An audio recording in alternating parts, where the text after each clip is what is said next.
নমস্কার, আমি বর্ষা সিং টিএনআই 24 আপনাকে স্বাগত জানাই। আসুন আজকে এক নজর দেখে নিই আজকে মুখ্য সমাচার।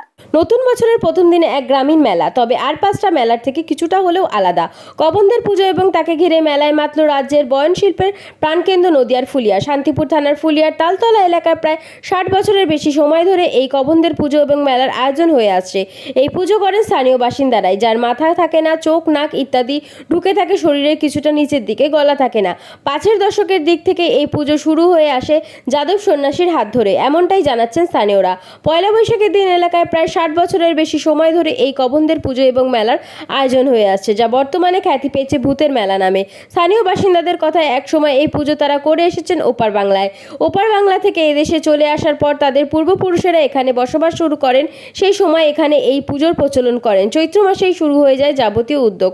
শিবের পাটা মাথায় নিয়ে ঘোরেন এলাকার সন্ন্যাসীরা, বিভিন্ন জায়গা থেকে সংগ্রহ করেন ভুক্তা এবং মধ্যে থাকেন চাল, ডাল, আনাজ ইত্যাদি।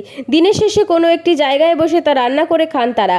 এই কয়েকদিন নিরামিষ খান তারা। এখানেই পয়লা বৈশাখের দিনটি পূজিত হয় একটি কবন্ধ মূর্তি। Bureau report, TNI 24।